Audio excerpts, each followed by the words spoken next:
So doctor Ravinayak అంటే మీ నియోజకవర్గంలో ఎవరికి ఏ అవసరం ఉన్నా ఏ ప్రాబ్లంతో మీ దగ్గరకు వచ్చినా మీ ఉన్నంతలో మీరు సహాయం చేస్తారు, అసలు వెనకాడరని మీకు పేరుంది.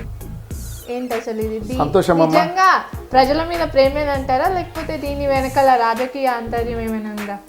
అసలు ఈ మాట చాలా సంతోషం మీరు అడిగినందుకు. నేనైతే మీకు చెప్పలేదు, మీ అంతటా మీరు ఎంక్వైరీ చేసుకొని ఈ మాట అంటారు. ఇదంతా ఓకే సార్. మరి మీ కాంగ్రెస్లో కరెంటు కష్టాలు మొదలైనాయా? మరి 3 గంటల కరెంట్ ఏంటి సార్? అసలు ఇదైతే ఫన్నీ క్వశ్చన్. మీరు తెలిసి మాట్లాడుతుర్రో లేదంటే తెలియక మాట్లాడుతుర్రో, మీ ఛానల్ రేటింగ్ కోసం మాట్లాడుతురో నాకు తెలియదు.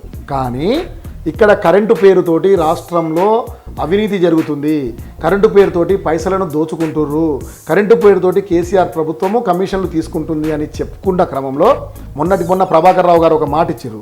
ఎక్కువగా కరెంట్ ఇస్తే ఆటోమేటిక్ ట్రాన్స్ఫర్లు కాలిపోతున్నవి, లేదంటే భూమి లోపల జలాలు వృధాగా పోతున్నాయి అని చెప్పి స్వయంగా ప్రభాకర్ రావు గారే ఇచ్చారు సీఎండి. బయట వాళ్ళకి చూస్తే అసలు కాంగ్రెస్ పార్టీకి ఒక యూనిటీయే లేదు అని అనుకుంటున్నారు.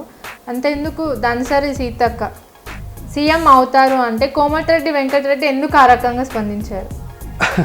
కాంగ్రెస్ పార్టీలో యూనిటీ లేదనడం తప్పు. కాంగ్రెస్ పార్టీలో అంతర్గత ప్రజాస్వామ్యం ఎక్కువ. కాంగ్రెస్ పార్టీలో చూసుకుంటేనేమో సీఎం క్యాండిడేట్లు ఎక్కువ, మీ దేవరకొండ నియోజకవర్గం తీసుకుంటేనేమో ఎమ్మెల్యే క్యాండిడేట్స్ ఎక్కువ.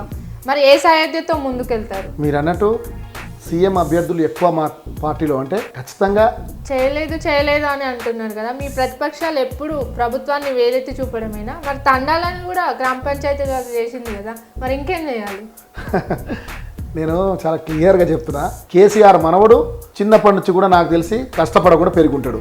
అంటే ప్రతి దానికి ఒక పని మనిషి ఉంటాడు ఇంట్లో, తీసుకోవడానికి ఒక కారు ఉంటుంది, వెహికల్ ఉంటుంది, సకల సౌకర్యాలు ఉంటాయి.